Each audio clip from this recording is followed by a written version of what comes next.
BMW's Achilles heel, the cooling system. And my E46 has a leak, so let's diagnose it, fix it, and talk about it.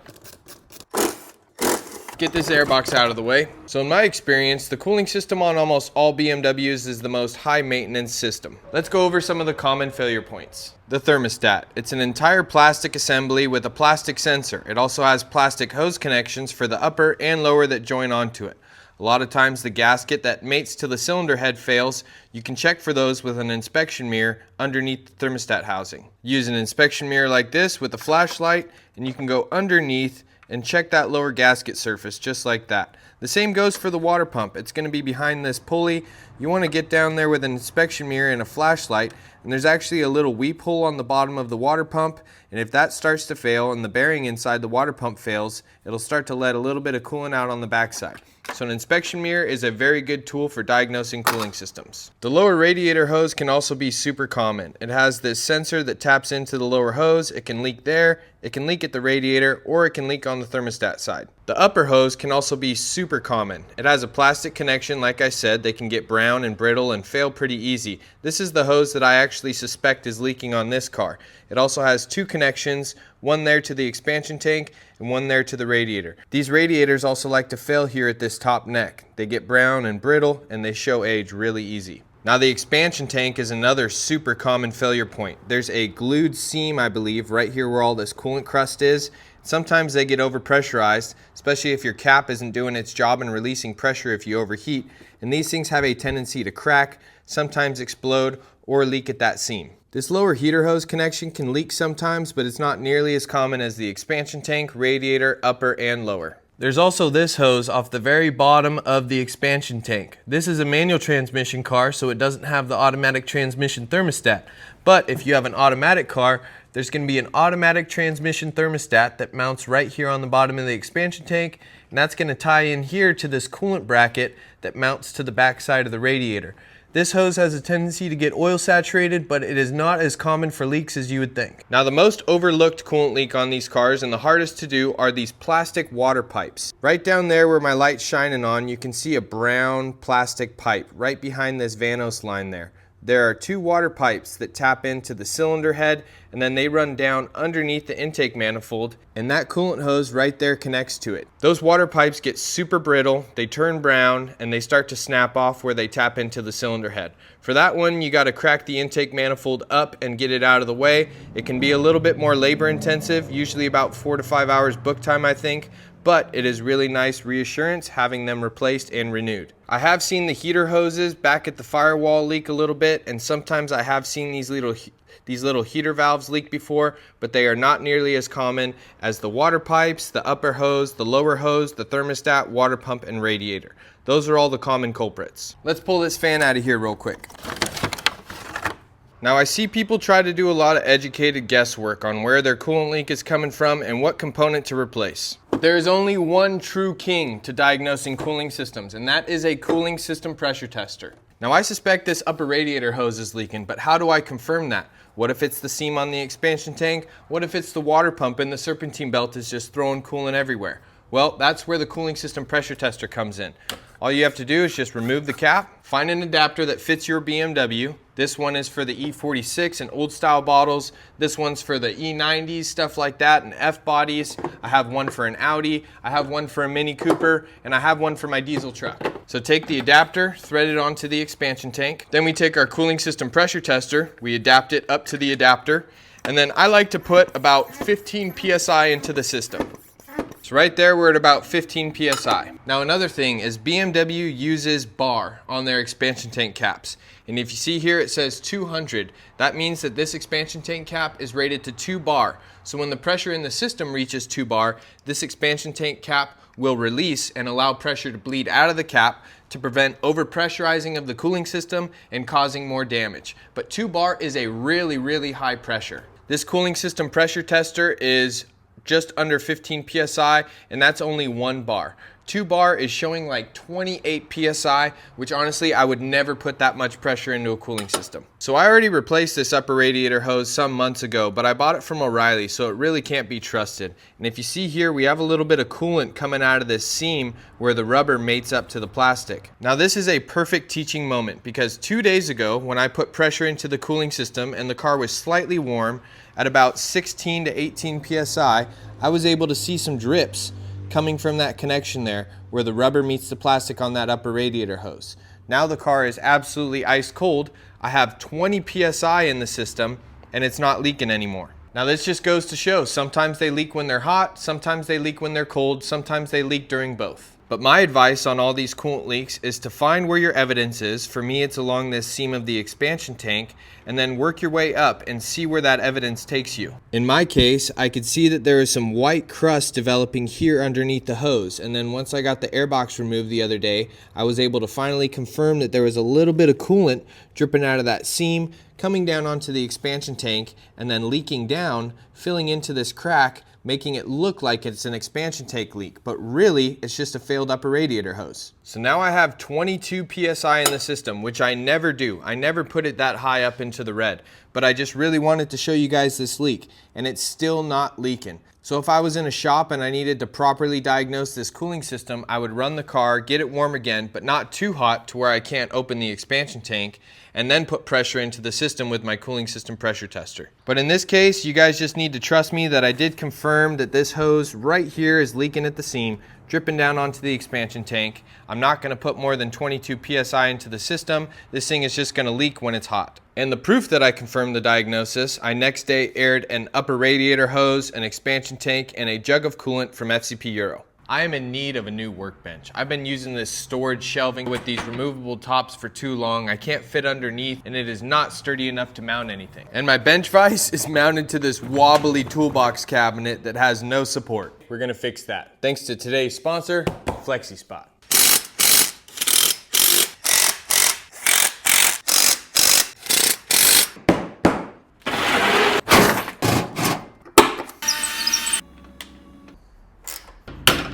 I am genuinely impressed with this workbench. They got a bunch of other different models too, different desktops, different shapes, different finishes, different colors, different weight ratings for different leg type systems. Just head over to their website, check out their stuff. They also got some super comfy ergonomic chairs with adjustable backs as well. If you guys are interested in getting a standing desk like this, they gave me a discount code to give to you guys. That is YTE7P50. And that's gonna get you $50 off the E7 Plus. And of course, a big thank you to FlexiSpot for sponsoring today's video. All right, now we can get the cooling system pressure tester off. I like to bleed these slow because if you really release all the pressure fast, it'll bubble back up and make a big mess. These testers can introduce air into the system. So if it starts to burble up at the adapter, sometimes I'll crack this little bleed screw here and see if I can get the air to release out of this instead of making a big mess through the cap.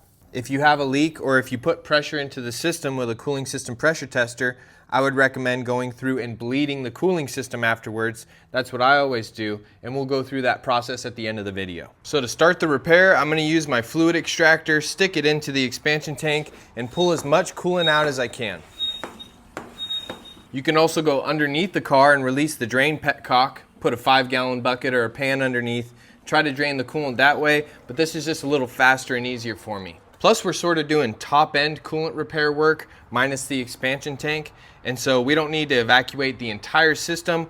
We just need to get the coolant level low enough to where we don't make a big mess. But with cooling systems, you're always gonna make a mess. It's always messy work. See, I got that hose now down to the bottom of the expansion tank. We're gonna be able to pull a lot of fluid. That expansion tank is pretty dang empty. Now for the next step, let's get access to the upper radiator hose. Anytime I'm working in this area, I like to take this little piece off. This just tells you what the max height and minimum height for your little coolant stick is. So you can get that out of the way. Then the next thing I do is take a small pocket screwdriver. I go into these clips and I lift all three up. That one to the radiator, this one to the expansion tank, and this one to the thermostat. Now we should just be able to wiggle back and forth and pop these hoses off. If they fight you at all for this thermostat connection, I'll take a pry bar or a flathead screwdriver, lever it off of this Vanos oil line bolt, and just give myself a little bit of outwards pressure to get that hose off. And the same story goes for this end. Just wiggle it back and forth, and there you go. We have the upper hose completely removed. Now this expansion tank does look to be original. It has a BMW sticker on it. It may have been replaced with genuine, but it does look pretty old, so we're just gonna replace it preemptively while we're in here. To disconnect and remove the expansion tank, you need to pull this clip out, and that separates the expansion tank from this coolant plate that mounts to the radiator. And then we're also gonna go up here and disconnect our coolant level sensor.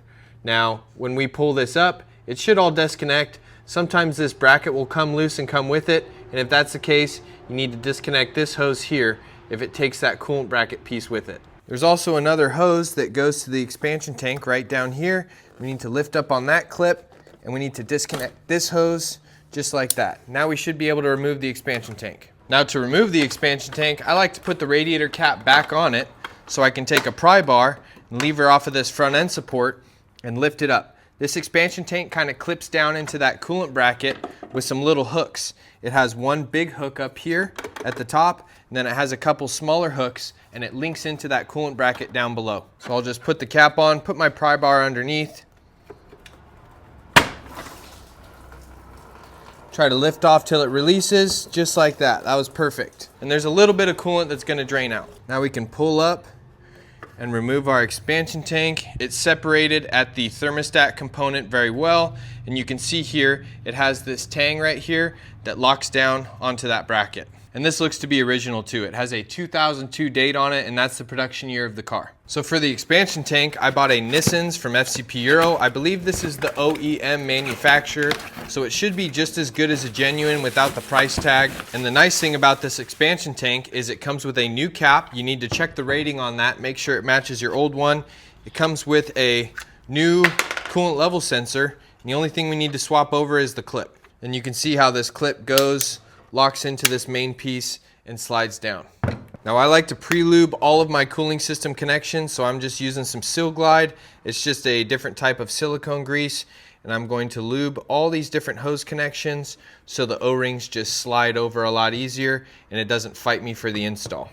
And then I'll take my finger, and this has 2 O-rings in it, and I'll go through and I'll rub these O-rings down just to make sure that they have a little bit of lubrication to pop this thing down back into place. Also, this clip does not have to be open for installation. It can be closed and it'll still clip into place. All right, now for the reinstallation. Just bring it down and match it up with those 2 coolant connections there at the bottom. Get that little hook set into the coolant bracket. Give it a nice push.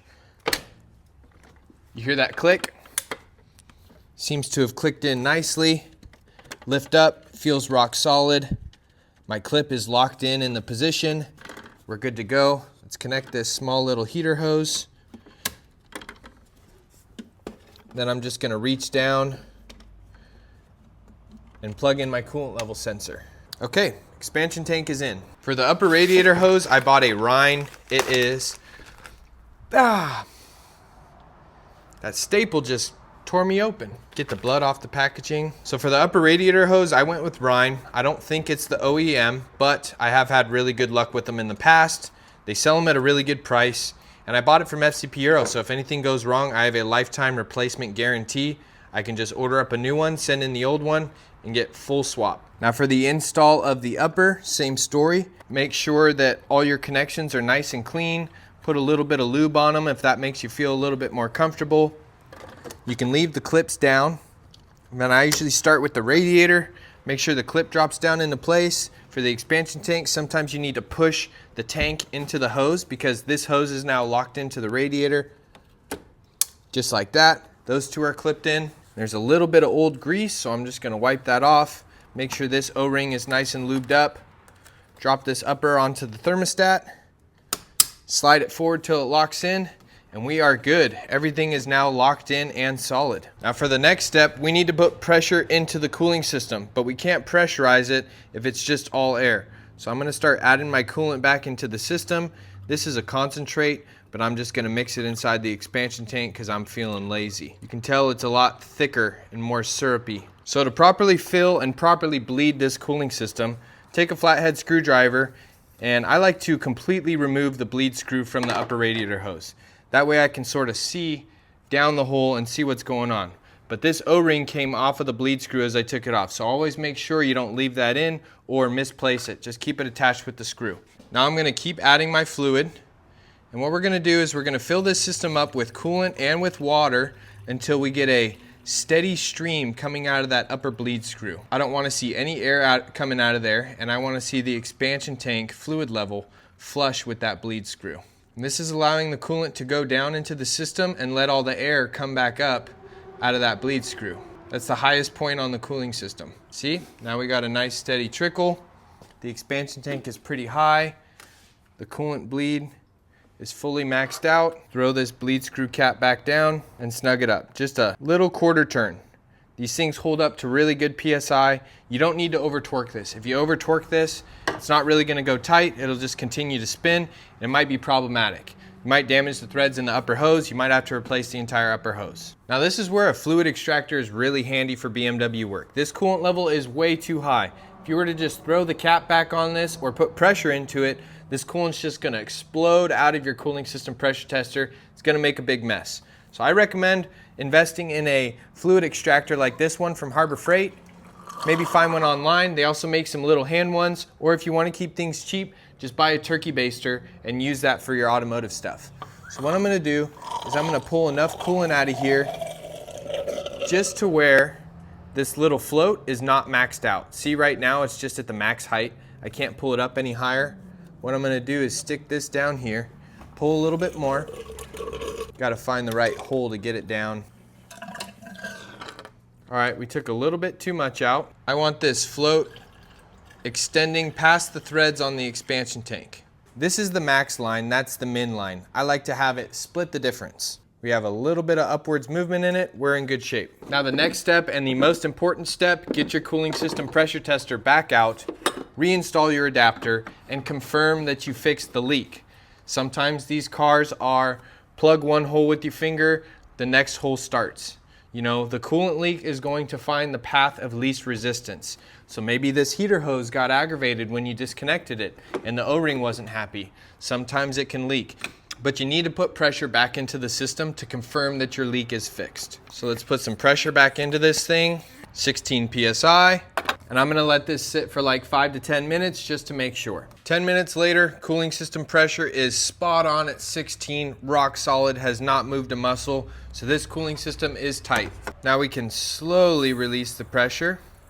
You don't want to do it fast because like I said, it'll just explode out the top and it'll make a lot bigger of a mess. Sometimes it can introduce an air bubble into the system, I feel like. Also, if it's overfilled, it'll totally overflow on you once you release pressure. Nice, we got a nice clean release. Take our tester off and remove our adapter. Coolant level is right where we left it. Okay, now we can throw our expansion tank cap back on, drop our cooling fan back in. This didn't need to come out, but I like taking it out for the extra room. Plug our fan back in, reinstall our screw, push pin, air box, intake duct, and underbody panel. So now we need to bleed the cooling system. Everything's plugged back in, mass airflow sensor, air box, hoses, everything like that. So now what we're gonna do is we're gonna fire up the car. Little belt squeak from coolant, no big deal, it'll go away. So the next step, defroster, max fan speed, maximum heat. Temperature's at 91 degrees, defroster's on, and we have max fan speed going. What I do now is I let the car warm up for a minute or two just to get the oil temperature up, and then I hold down on the throttle in neutral or in park, and I bring the RPMs up to about 2,000. I'm at about 2,200 RPM, and what that does is this water pump is just working overtime. It's spinning really fast, it's circulating that coolant through all that system, and this is gonna get the car up to operating temperature faster. The reason why I have the defroster on is the defroster pulls heat from the heater core, which is like a little radiator that's located inside the dash. And once that heater core is fully up to operating temperature, I know that the coolant has worked its way throughout the entire system. And when that heater core is warm, I get maximum temperature out of the defroster vents here. So right now the defrosters feel like they're 70 to 80 degrees.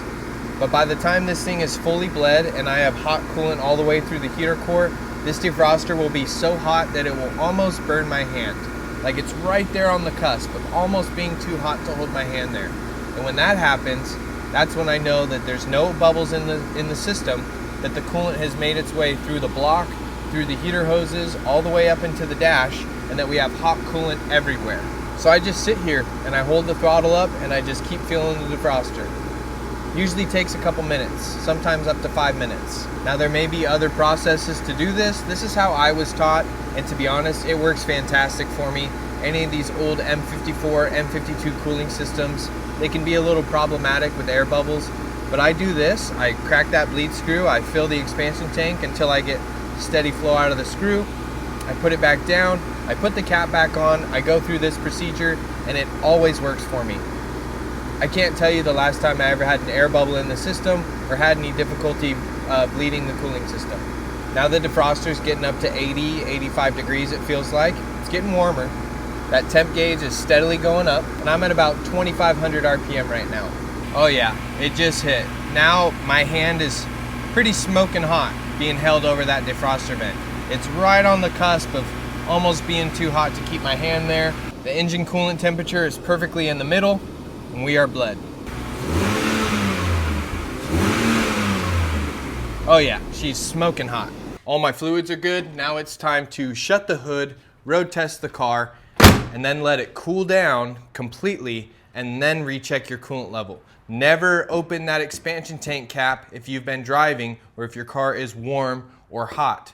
You could burn yourself, and that thing is just gonna come volcanoing out. You're gonna get air bubbles in the system, and you're gonna lose coolant. My name is Alec, and this is Day Off DIY. I love teaching, I love fixing these old BMWs and keeping them on the road, and I love showing you guys how you can fix your own cars to save you time and money. If this is your type of content, don't forget to subscribe to the channel, give it a big thumbs up, and drop me a comment of what your favorite part of the video was, or if you have any more information you'd like to give to the viewers on this E46 cooling system, or just M54s in general, drop it in a comment down below. I love to read all the comments, and we usually have a bunch of great dialogue. I also have a free Discord community where a bunch of people can jump in there, ask questions, show each other's cars off, sell parts, sell cars. I'll leave the link for that in the description down below. Another big thank you to FlexiSpot for sponsoring today's video. If you guys are interested in that E7 Plus workbench that I showed off, there'll be a link in the description for that as well. As far as what's next on the channel, I just finished replacing both turbos, oil pan, gasket, engine mounts, and transmission mounts on my free E90 335i with an N54. It was a huge job. I had like over 30 hours of footage to work through, and I'm working really hard on the edit. I should have it out to you guys hopefully in the next week. And here's the old turbos and some of the lines. It was a lot of work, but that thing is running mint. I can't wait to show you guys. And of course, here's Seiji. She's doing great. She's a happy pup. She's healthy, and we're enjoying all the last little bit of summer that we can. Who's a good girl? Who's a good girl? Meow. I hope you enjoyed, or I hope you learned something new. And as always, folks, I will see you on my next day off. Cheers, everybody.